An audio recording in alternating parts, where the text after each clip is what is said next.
Está no ar, pelo Pitomba TV, o podcast Tá na Lei. Fala, Chuchu! Fala, gatão! Boa tarde, bom dia, boa noite, seja lá o horário que vocês estão assistindo este podcast. A gente está de novo no Tá na Lei, só que hoje é uma edição especial que a gente vai estar falando com os candidatos da próxima eleição. A eleição tá aí, e aí a gente está querendo conhecer um pouco mais as pessoas que vão representar o nosso estado, o nosso país e a nossa cidade lá nos âmbitos legislativos, né? Então, assim, eu estou hoje com o candidato Emerson Rosa, do Partido Novo. Lembrando sempre que nós, aqui nesse programa, nós somos totalmente apartidários. A gente não vai puxar sardinha para nenhum partido, nenhuma força de política. Então, a gente vai trabalhar simplesmente com as propostas do candidato e a plataforma de governo, caso ele seja eleito. Tá certo? Então, Emerson Rosa, do Partido Novo, eu vou deixar você se apresentar e aí a gente bate um papinho, tá bom? Fica à vontade. Maravilha, maravilha. Bom dia, boa tarde, boa noite a quem possa interessar. Prazer, Emerson Rosa, o seu candidato a deputado estadual. A gente sempre aproveita para fazer um pouco. Boa, tá certo, é isso aí. Diz que a propaganda é a alma do negócio. É isso aí, pô. Muito prazer. Obrigado por tirar alguns minutinhos e poder ouvir aqui as minhas propostas, um pouco daquilo que eu tenho como bagagem de vida. Sou advogado, empresário, nascido, crescido e criado na Zona Sul de São Paulo. E hoje quero compartilhar com vocês um pouco do que me motivou, do que me traz e até mesmo compartilhar, talvez, curiosidades que você, enquanto eleitor, tenha para com quem concorre, quem coloca o seu nome à disposição.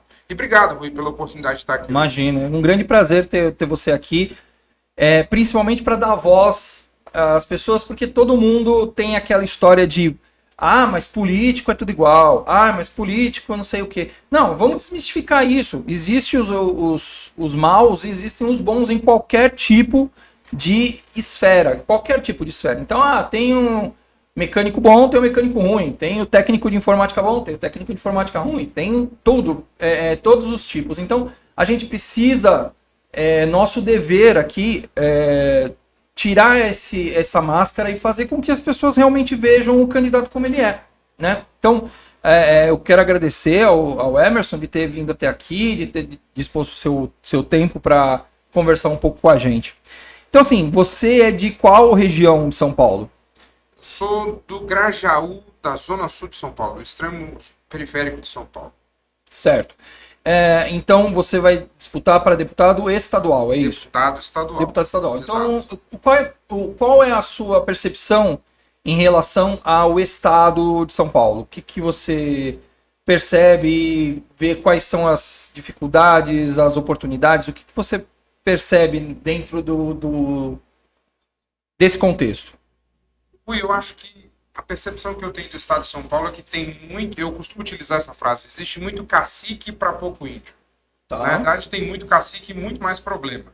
Nós temos hoje mais de 90 deputados estaduais e problemas que passam de geração em geração e não são resolvidos. É dinheiro que é mal aplicado, é obra que não termina, é segurança e saúde que não chegam com a qualidade que deve, na ponta que é para quem de fato precisa dela. Então, eu tenho a percepção de que esse jogo me parece não mudar. As pessoas parece que entram num ciclo vicioso. E aí eu resolvi colocar meu nome muito humildemente à disposição, movido por total vontade de fazer a diferença. Lógico, entendendo que não se governa sozinho, que não se trabalha sozinho e que, em assim sendo e passando, irei encontrar dificuldades, mas eu acho que, independentemente de qualquer coisa, é importante que a gente dê esse chute. Tal como num jogo de futebol, né? Okay. Alguém dá um chute inicial. Então, chegou a minha hora, eu acho que é o momento. Tá, eu sou, nesse quesito político, eu sou muito leigo. Que bom. E aí eu queria saber o seguinte, você depende do seu partido para você poder aprovar algumas medidas.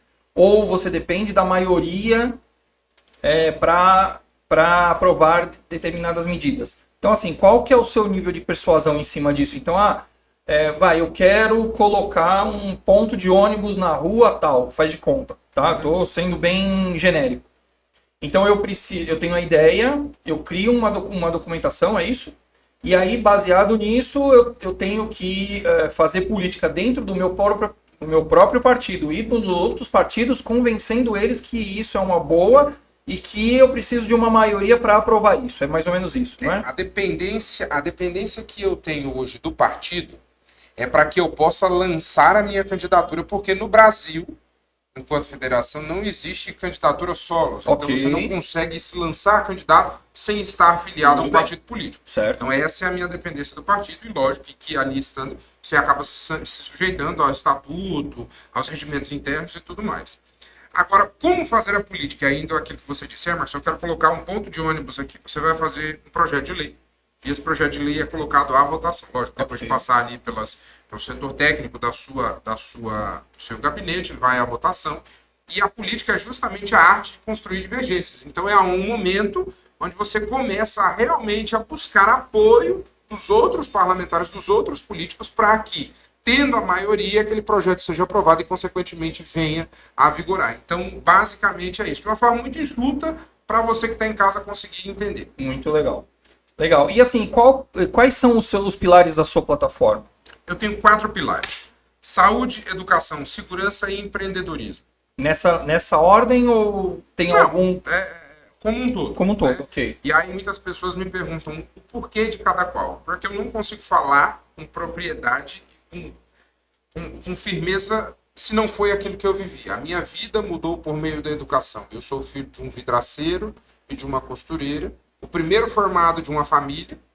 Então eu acredito que, de fato, a educação ela transforma e muda destinos. E se mudou o meu, a educação pode e deve ser capaz de mudar o seu também. Saúde. Eu já passei por poucas e boas, e não há muito tempo, tá? Em relação à saúde, eu tive um pai que esperou 8 anos numa fila de cirurgia para poder operar o joelho. Eu tive uma mãe que teve um problema, que teve que retirar todo o sistema uterino, 10 anos numa fila de cirurgia. Então são problemas que eu não ouvi falar, eu vivi dentro do meu seio familiar. Não, e você tem sorte, porque tem gente que não aguenta ficar 10 anos numa fila. Falei isso né? outro dia, Sua família tem muita sorte. Que eu falei assim, quantas Donas Marias e seu Joãos, quando recebe a ligação, sua vaga saiu, a gente já não está fazendo uma missa de 7º dia. Que acontece. Sim.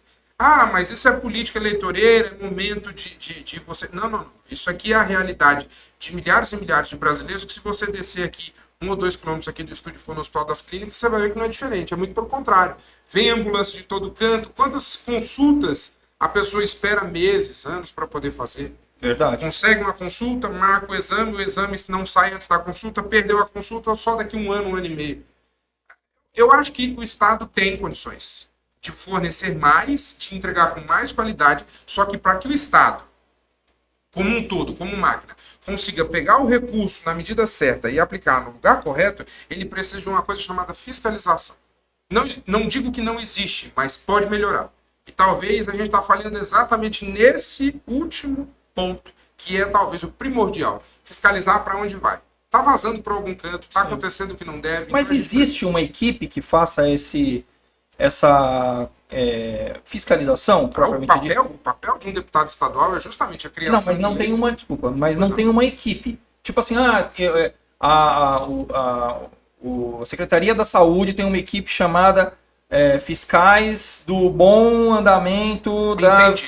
É que dentro da estrutura estadual você tem vários órgãos de fiscalização. Então, por exemplo, você tem o Tribunal de Contas do Estado, que é o TCE, que fiscaliza números. Okay. Só que para onde vai? Qual é a qualidade de uma emenda parlamentar? Qual que é a qualidade de um projeto de lei? Tudo isso são funções dos deputados. Ok. Então, hoje vê muito aí, quem assiste aqui o podcast pode ver que no Jornal Nacional, vira e mexe, sai Flávio Dino suspende repasse de emenda parlamentar para tal instituição. E esse é um poder fiscalizador que não é do ministro Flávio Dino, mas que deveria ser exercido por quem está de baixo, quem está na ponta. A criação da lei, a criação do projeto de lei, a destinação de emenda parlamentar, ela não tem por finalidade compra de voto ou qualquer coisa do tipo. Ela tem por finalidade a questão de incentivar, de fomentar, de fazer com que a pessoa sinta interesse de realmente colocar aquilo em prova. Então, por exemplo, hoje você tem deputados que repassam emendas parlamentares para instituições como o Hospital do Câncer, como o GRAAC, como a ACD, que são instituições que de fato merece aplauso, que merece esse incentivo, mas quantos outros não repassam verba pública para uma associação sem qualquer tipo de finalidade para poder representar ele no interesse escuso daqui 2 ou 4 anos? Então é nesse ponto de reflexão que a gente precisa ter um pouco de atenção. A função do deputado é criar leis e fiscalizar o poder estadual, mas quem fiscaliza o deputado? Ah, entendi. Entende? Entendi. Então eu acho que antes da gente pensar em criar mais um órgão, de deixar o Estado mais pesado, a gente precisa talvez fazer uma coisa muito menor, que é conscientizar, que é mudar a classe política, que é trocar esse monte de gente que muitas vezes não faz nada e dar espaço para alguém novo, para alguém que de fato está imbuído de boa vontade, que tem vontade de fazer acontecer, para a gente testar. Afinal de contas, a democracia é isso, a vida é assim, é um ciclo, né? Sim. Então eu acho muito importante. Mas sabe, eu ainda vou fazer uma observação. Muitas vezes as pessoas elas se preocupam achando que nós... E é uma reflexão muito interessante. Você tem o vereador, você tem o deputado, o governador, o prefeito e tudo mais. Você sabe qual é o órgão fiscalizador, o maior fiscal da classe política? Não. O povo. Ah, sim. O povo. Eu costumo dizer que o político ele é um funcionário que tem data de entrada, que não tem data de entrada, mas tem data de saída sempre pré-assinalada. Ok. Se as pessoas bem soubessem o poder que cada voto representa, talvez a gente não estivesse com a saúde sucateada, com uma segurança atrasada, com o transporte falido. O transporte público no estado de São Paulo melhorou? Melhorou. Precisa melhorar? Muito. Saúde. Ainda encontra alguns entraves. Segurança Pública. A Secretaria de Segurança Pública lançou agora os dados dos 6 últimos meses, né, do primeiro semestre. E disse que teve uma queda histórica no índice de roubo e de homicídio. Poxa, bacana. Mas diminuir não é erradicar. Sim. Não é torná-lo minimamente seguro. É dizer que chegamos num índice que dá para o pai de família ou a mãe de família sair de casa. Eu sou do extremo sul de São Paulo, eu tenho comércio tanto no Capão Redondo quanto no Grajaú. E eu posso afirmar para você que muitos pais de família hoje não sentem segurança em deixar seus filhos brincar na rua de casa num sábado à noite. Realidade que eu vivi quando eu tinha 10, 12 anos, hoje já não posso fazer com os meus filhos vivos. Sim. Há pouco tempo atrás, alguns 2 ou 3 meses atrás, um rapaz estava chegando, saindo, não me lembro agora do trabalho, chegaram, o bandido pegou, saltou ele, não contente em ter tomado o celular dele, deu um tiro a queima-roupa na cabeça do rapaz. Capão Redondo é uma das zonas, aí na década de 90 e 2000, ali, aquela zona, Capão Redondo, Jardim Ângela, Jardim Ingá, Arariba, era uma das regiões onde mais concentrava aquilo que a gente chamava de pé de pata, que eram os matadores, né? Matavam os justiceiros e tal, essa coisa toda. E aí a gente conseguiu diminuir isso, o tempo passou, mas parece que a gente está voltando a tempos piores do que aqueles. Porque antigamente, né, tinha-se aquela ideia de que só morria vagabundo, só morria bandido. Hoje morre um jovem de 17 anos, morre pai de família às 5 horas da manhã, sai para trabalhar. Mas eu acredito, pelo que eu vejo, que em relação à segurança pública ainda, a polícia faz o trabalho dela, todas as polícias fazem o trabalho dela, só que aí vai lá e soltam o humilhante, né, o suspeito, né, porque não pode mais falar humilhante, é suspeito, né, então aí soltam o suspeito. Aliás, no Brasil tem um monte de coisa que a gente podia e não pode falar mais. Não pode, exatamente, tem que tomar um certo cuidado. Medir as nossas palavras sempre que for falar, né, então, o suspeito foi preso e aí, depois de um tempo, mesmo que ele tenha sido flagrante e tudo mais, o cara sai. E aí continua. Então vira um ciclo vicioso e você não tem a segurança mesmo, né?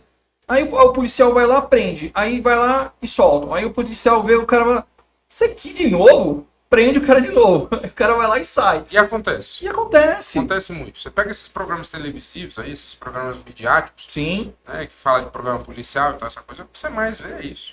É reincidência no ato criminoso. E é comum nas periferias. Sim. É comum. Agora, o que fazer para isso? Prender mais?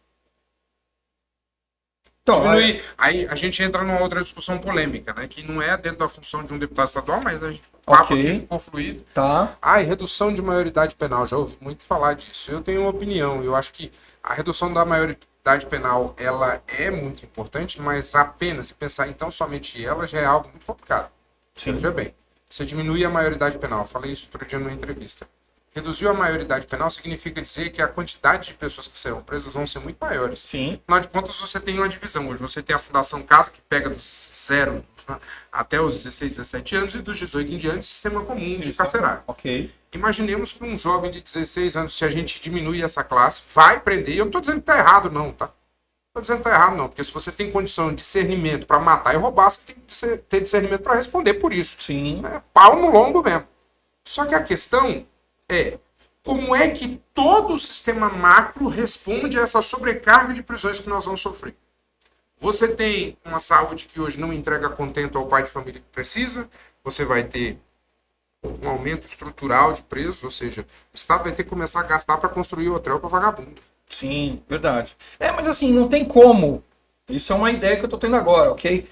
Lá não é mais FEBEM, como é que chama? Fundação Casa. Fundação Casa. Exato. Lá na Fundação Casa não tem como dividir e fazer uma ala para menores infratores de 16 a 18, 16 a 17,9,999, né? E vida que segue. Porque aí o que acontece? Percebe-se que na Fundação Casa é muito mais branda a penalidade, né? E aí o menor infrator acaba fazendo as coisas, acaba falando, não vai dar em nada, acaba saindo e vida que segue. Então, assim, se fosse, tudo bem, não é a maioridade penal, não é o problema. Pode ter uma minoridade, mas tem uma faixa intermediária, sabe? Sim. Alguma coisa desse tipo. Rui, mas sabe onde eu vou? Pegando um gancho aqui no que você está falando. Talvez hoje, para a gente conseguir resolver o problema, a gente tenha que focar exatamente no pilar principal da sociedade, que é a educação. Eu digo isso porque quando eu tinha 10 anos, eu trabalhava numa Casa do Norte, eu ganhava R$10 por dia. R$10 por dia. Para trabalhar das 8 da manhã às 8 da noite, sábado e domingo. Então, no domingo eu trabalhava das 10 até 1 hora, no sábado das 8 às 8. E eu ganhava R$10 e eu era feliz. E foi lá que eu aprendi o gosto pelo trabalho, de ganhar meu próprio dinheiro e tudo mais. Qual que é o contraponto disso tudo? Eu era uma exceção que se interessou pelo caminho mais doído. Okay. Porque naquele local, no meio em que eu vivia, você olhar para um cara que muitas vezes fazia a segurança da boca de fumo e ganhava R$200 no sábado e andava com tênis que a minha mãe comprava em 10 vezes, eu comprava um tênis por ano, o cara comprava um por mês. Então isso se torna, de certa forma, muito convidativo, né? Mas, e por que eu falo da educação? Porque talvez hoje a gente peque na educação, não no sentido de ensinar ABCD, fazer tabuada nem nada, não, mas de incentivar. Hoje, se você vai numa escola de terceiro colegial, que a gente chama de terceiro colegial, né? Eu tô denunciando a minha idade. Okay. Você chega lá e você faz a feira de profissões, né? Aquelas feiras, aquelas mostras culturais e tal. Por que não fazer isso desde a base? Por que não incentivar? Porque eu digo pra você, o meu sonho era ser advogado desde os 4 anos. Quando eu conheci o primeiro advogado, para mim, ele era um deus grego. Que eu olhava. Então falta esse convívio, essa proximidade, porque às vezes se estreita o laço com a criança e faz com que ela desvirtue o olhar daquilo que é errado para aquilo que de fato é certo. Então, mas assim, ó, nós estamos se conhecendo agora. Sim. Mas eu percebo que, assim, qual que é a sua diferença? A diferença entre você e a outra pessoa que estava com a vida fácil. Sabe qual que é a diferença? Família. Concordo. Família. A família... Dá para perceber que a sua família era muito mais estruturada. Por isso que você tem essa estrutura de você ter sonhos, de você ter propostas e tudo mais, porque a sua família te deu essa base, né? Agora, você pega um menino que a mãe foi engravidada e aí ele não tem aquela base familiar, ele não... ela vai ter isso aonde? Vai se espelhar em onde? E esse é o grande problema. Sempre vai existir um problema que muitas vezes o político por si ele não vai conseguir olhar. Mas como a gente não está falando só disso, porque eu acho que é muito chato a gente estar conversando abertamente, é óbvio que existem coisas que estão para além daquilo que a gente pode pensar, imaginar ou ver. Óbvio. a falta da figura paterna na criação, a falta da figura materna, a falta do amor, ainda que as duas figuras estejam ali, ela acaba influenciando diretamente na formação do caráter. Eu, pela graça de Deus, tive os meus pais presentes, a minha família sempre muito unida, entre altos e baixos, a gente estava sempre ali. E mesmo sem saber, porque meu pai é vidraceiro e minha mãe costureira, eles me incentivaram a ir atrás do estudo, que era o que para eles fazia diferença. De fato, eles acertaram no escuro. Fantástico. Né? Então, mas e por que eu digo isso? Porque talvez, mesmo não tendo um pai ou uma mãe, quando você encontra uma outra pessoa, porque ainda existe, é muito pouco, mas ainda existem pessoas boas, bem intencionadas. Mentores. Exato. Um norte do que você deve fazer, você consegue se recuperar e deixar de incidir em erro. Eu digo isso que eu já vi. Né? E para mim, eu costumo dizer, as pessoas que passam na minha vida, que saem da minha vida, sejam trabalhando comigo, fazendo algo para mim, eu sempre tento deixar que levem algo de bom meu e sempre tento extrair algo de bom, porque eu acho que isso forja o meu caráter, que é uma luta diária. Todos os dias olhar para o espelho e saber, eu sou imperfeito, todos os dias eu preciso melhorar, e todos os dias também tendo aquela responsabilidade de preciso passar algo para alguém, porque a gente precisa compartilhar o conhecimento.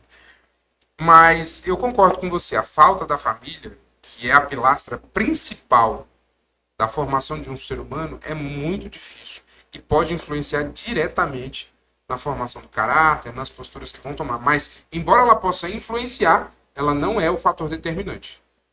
Sim, eu vou até aproveitar aqui a conversa para falar assim, nós temos um outro podcast que chama Super Fantástico. No Super Fantástico, eu tenho o Dr. Sérgio, que é um psicólogo que acompanha a gente nessa caminhada, e a gente fala de uma série de problemas e questões envolvendo a psicologia. A história da família é uma coisa que é muito intrínseca na formação do caráter do ser humano. E aí, muitas vezes, essa questão é substituída por alguma outra vertente. Igreja. Ela foi para a igreja, começou a tocar um instrumento, começou a participar na igreja, e aí ela consegue ter esse resgate de caráter, resgate de valores e tudo mais. Eu tenho um pai de um amigo também, que eu consigo ter esse resgate de valores, resgate de... Né? E a escola, que é onde eu quero chegar, que muitas vezes os professores, antigamente, eu não sei hoje, porque meus filhos já estão todos adultos e tudo mais, mas na minha época, os professores, eles eram como se fossem os nossos segundos pais. Então, eles davam um puxão de orelha, eles reclamavam quando tinha que reclamar. Eu sei que hoje tá muito mimimi, né? A situação tá muito mimimi. Então, não pode mais bater numa criança, não pode mais falar alto com uma criança, não pode mais... Então, assim, existem novos limites, né? E eu vou falar para você que, assim, esses limites, na minha vivência, formaram o meu caráter. Sim. Isso contribui diretamente para quem você é. Não tem para onde correr. Por bem ou por mal, tem quem reclame. Eu, por exemplo, apanhei bastante quando era moleque, Nossa. mas eu era tentado. Hoje eu consegui canalizar toda aquela força que eu tinha quando eu era criança e pintava e bordava para tentar fazer a coisa certa. E daí o porquê de muitas vezes minha mãe que fala, pelo amor de Deus, você já tá com um escritório, você já tá com a vida feita, para que você vai fazer isso? Eu falei, mãe, a energia que eu tenho, ela não para. Então, tipo assim, é muita coisa que eu ainda sinto que eu posso fazer e ser advogado é bom, mas talvez eu consiga ajudar mais gente entrando na vida pública. É uma dor de cabeça, tem responsabilidade, tem gasto, tem desgaste, mas eu não conseguiria levar a vida sabendo que eu estou enterrando talvez um talento. Tá certo. Olha, não esquece de passar o seu número, porque eu vou votar em você com certeza. Obrigado. Vou mesmo. Espero que todo mundo vote. E transporte, cara, você tem alguma ideia pra gente fazer essa cidade maluca fluir melhor? Porque outro dia eu tava conversando até com o pessoal aqui num outro episódio do Super Fantástico também, que assim, o pessoal da Zona Sul mora na Zona Sul e trabalha na Zona Leste. E o pessoal da Zona Leste trabalha na Zona Sul. Eu fui trabalhar numa empresa no metrô São Judas, 80% da empresa uma morava em Guaianazes, outra morava em São Mateus, outra morava na Vila Formosa. E aí eu ficava olhando e falei, esse é o grande problema da mobilidade paulista, né? Então, geralmente você trabalha longe da sua casa. E aí você demora 4 horas dentro 2 horas para ir, 2 horas para voltar, acha normal, inclusive você até falou agora, né, antes de chegar, Fui vítima. que você foi vítima e você acabou não chegou atrasado, tá? Ele não chegou atrasado, porque ele tinha marcado um horário, ele chegou 1 hora antes, mas tudo bem. Mas ele me ligou e falou, olha, eu estou preso no trânsito. Então, isso daí, e aqui é o centro, né? Aqui é a Praça da Sé. Então, o que você percebe, o que você acha que a gente poderia fazer para melhorar a mobilidade, o transporte nessa cidade maluca? Olha, eu confesso a você, os modais de transporte hoje de São Paulo é uma das cidades /estado que mais tem pluralidade em termos de modal de transporte. Então você tem ciclovia, você tem motofaixa, você tem ônibus, trem, metrô, você tem transporte aquático dentro da cidade de São Paulo. Transporte aquático? Transporte aquático. Aonde? Que cruza do Cantinho do Céu, que é no extremo Zona Sul, e vai até ali a estrada do Alvarenga, que está na outra ponta. Fica próximo já da rodovia para quem desce para a Baixada Santista. Então o modal de transporte tem bastante. O problema é a quantidade de gente. Tem muita gente aqui, mas muita gente. Em termos de trânsito, eu acredito que para a gente ter um desafogamento do trânsito, seria mais as pessoas se conscientizarem e utilizar o transporte público. Essa não é uma das minhas principais pautas, mas eu fico pensando o seguinte, ao mesmo tempo que a gente fala de incentivar a pessoa a utilizar o transporte público, como você incentiva quando um ônibus, quando um trem, por exemplo, houve agora um problema com um trem que pegou fogo, acho que 3 semanas atrás. Foi. E trânsito e acidente, é uma pauta muito complicada, muito difícil. Eu confesso a você, não tenho uma ideia específica de como seria para melhorar isso, porque para mim é um problema muito complexo. Muito complexo, sendo bem honesto. Por isso que eu tenho as minhas pautas pré-definidas ali, porque eu acho que fica mais fácil. Entendi. Legal. Porque assim, se você for pensar que você não tem uma ideia formada sobre o assunto, e aí você vai ter que perder tempo para correr atrás disso, é muito mais efetivo como você já tem as suas pautas, que você já tinha definido, que é habitação... saúde, segurança, educação e empreendedorismo. Mas sabe qual é o interessante de tudo isso, Rui? Existem partidos, existem candidatos, melhor dizendo, que são muito egocêntricos. Eu não digo que a pessoa está errada, de numa oportunidade ela querer falar só de si. Afinal de contas, eu quero conquistar o seu voto, então eu tenho que falar com você sobre mim. Só que o Novo ele tem uma pluralidade muito grande de candidatos, de qualificação profissional e de ideias. Então você tem um candidato que tem um peso muito grande na Faria Lima, ao mesmo passo que você tem um candidato negro da periferia que coabita no mesmo ambiente que ele. Sim. Então, por exemplo, em termos de transporte, você tem hoje dentro do transporte público, com pautas voltadas ao transporte público no estado de São Paulo, eu vou citar nominalmente, deixando um abraço, que é o Marcos Romsi, que é um amigo meu da região de Sumaré, da região de Santa Bárbara do Oeste, Americana, que faz um trabalho voltado a isso. Então, tem gente que tem esse receio, eu não tenho. Eu acho que aquilo que tem que ser meu vai chegar a mim de algum modo. Então, existem pautas, nós temos candidatos, o Novo tem esse diferencial em termos de partido, que é justamente ter, para além dessa pluralidade, ter uma qualidade no corpo técnico. Então, hoje, quando você olha para uma nominata dos deputados estaduais que concorrem, você tem os mais variados tipos com as mais variadas ideias, mas todos tendo um ponto em comum, que é a qualidade e o respeito com o dinheiro público. Muito bem. Então, é justamente isso. Eu sei que a sua agenda de campanha deve ser muito apertada, mas eu te convido a vir novamente para a gente poder falar sobre outras coisas. Porque assim, a gente está falando puramente sobre a eleição e os problemas, mas assim, eu vi que você tem muita história, muita coisa para contar. Então eu acho que seria muito legal se a gente conseguisse um espacinho na agenda para a gente discutir outros tipos de coisa e trazer essa conversa, trazer essa pauta para os nossos comentários. Porque vocês sabem aí, que ali embaixo, aqui no nosso rodapé, aqui no rodapé você tem como fazer pergunta, e aí eu tenho certeza que eu vou pegar essas perguntas, vou mandar para o nosso candidato para que ele possa responder a pergunta da melhor forma possível. E ó, eu tenho aqui um monte de coisas para perguntar. Pistas mais polêmicas. É, pode pegar as mais polêmica. polêmicas. Então, vamos Tem de polêmica. Feminicídio. Então, segurança pública, que a gente já tinha falado. Mas, assim, a alta dos feminicídios no estado de São Paulo.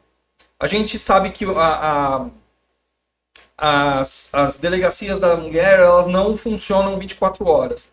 E a tendência e as tendências dos sinistros, dos problemas acontecerem, é geralmente nesses horários que justamente a delegacia da mulher não está aberta e não está preparada para receber, para acolher as mulheres. O que poderia fazer? A gente poderia fazer, né? Porque, assim, isso é uma coisa para todo mundo, né? Eu não sou candidato nem nada, mas a gente está imbuído e está incluído na solucionática dessa história, né? Claro. Primeira coisa, como eu disse no começo, o político é funcionário do povo. Delegacia da mulher, não necessariamente ela fica fechada. A 6ª DDM, que fica em Santo Amaro, na Padre José de Anchieta, por exemplo, é uma delegacia que, por vezes, eu já cheguei para atender ocorrência no período noturno, na madrugada.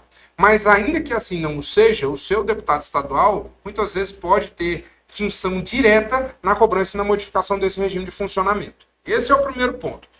Segundo, as demais delegacias. Hoje eu vejo, na minha opinião, que nós temos um corpo policial defasado no estado de São Paulo. Eu estou falando de todas as polícias, tá? Isso precisa ser modificado. A gente precisa de novos treinamentos, novos equipamentos, aumento no corpo de colaboradores, né? No efetivo, para justamente dar conta disso. Feminicídio. Como acabar com o feminicídio? Eu acredito que, primeiramente, enrijecendo, e aí a gente já está falando de uma política a nível Congresso Nacional, que é deputado federal. Inclusive, se você não tem deputado federal, ou melhor, se você tem, eu vou te dar uma opção melhor ainda, que é a Adriana Ventura, número 3030. Ela é a minha dobrada, minha parceira, luta ombro a ombro comigo. Esse enrijecimento, esse endurecimento nas penalidades, ele vem de lá de cima para cá. Então, se o Congresso vota um aumento de pena para quem comete feminicídio, para quem atenta contra a mulher, para crimes de violência doméstica, para crime de lesão corporal em regime de violência doméstica, né, dentro do ambiente familiar, já existe ali um enrijecimento. Acredito que possa haver mais ainda, porque só assim o vagabundo que bate em mulher vai entender que para ele o buraco é um pouco mais embaixo. Por que você está falando desse jeito? Que é o jeito que o povo entende, é o jeito que a coisa deveria funcionar. O problema da política hoje é que as pessoas pegam uma coisa que é simples e dificultam para desestimular a população a correr atrás do conhecimento. Para mim é isso. Não tem explicação. Ser um bom deputado, ser uma boa deputada, ser um bom senador, ser uma boa senadora, ser um bom governador, governadora, não se restringe tão somente a criar lei. Muitas vezes, desfazer leis ou fazer com que leis que já existem sejam efetivamente cumpridas já é o suficiente para você colaborar para a sociedade funcionar. Perfeito. É isso aí. Então, ó, vamos fazer só um apanhado geral, novamente. Então, porque nosso tempo já está quase acabando já. Então, é bom que fica deixa para eu voltar para um próximo, viu, gente? Não, e assim, vocês não... Podem ser que vocês não conheçam os podcasts do Pitão TV.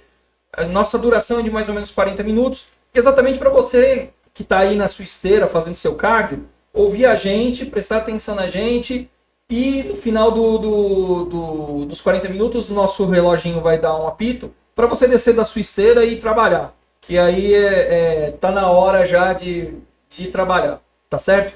Então, ó, vamos fazer então um bate-bola só para a gente finalizar aqui com chave de ouro, porque a conversa foi muito legal. Eu achei que foi sensacional essa conversa.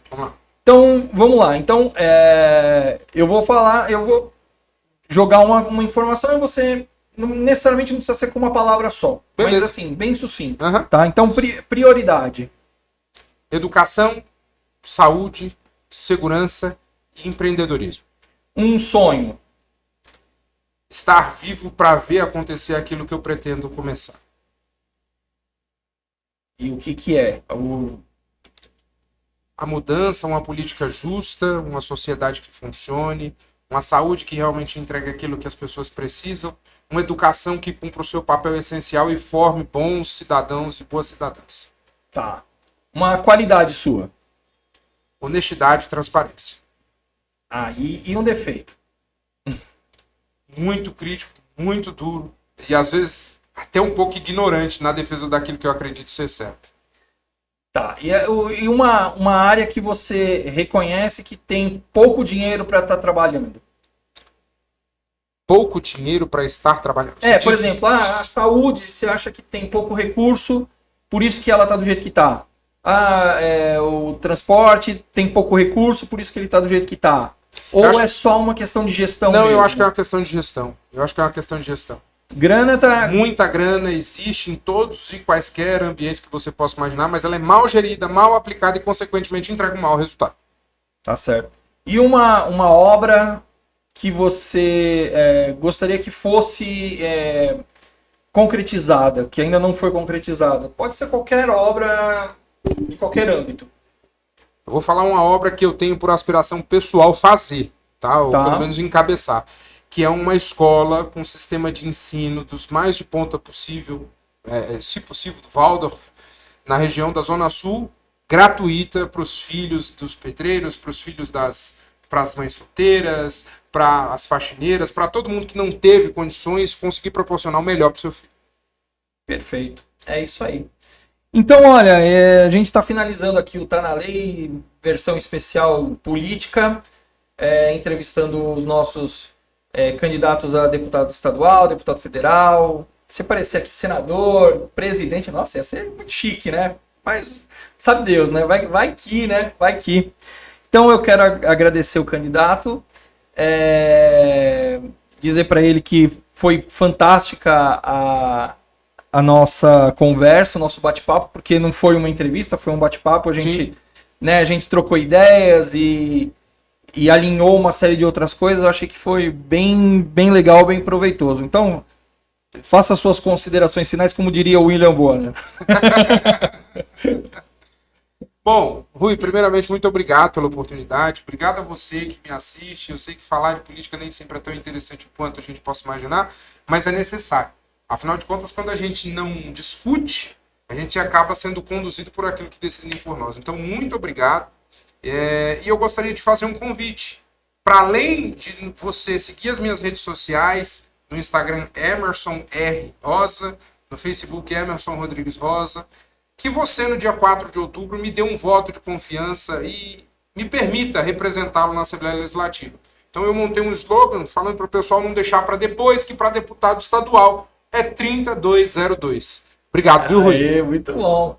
4, 3, 2, 1... Vamos voltar para a esteira. Acabou a esteira. Vamos trabalhar, meu filho. Então, para vocês, um beijo. Muito obrigado pela paciência, pela audiência. E em breve estaremos aqui novamente com o Tá na Lei, versão especial, entrevista com os candidatos, tá bom? Tchau, tchau. Tchau, tchau.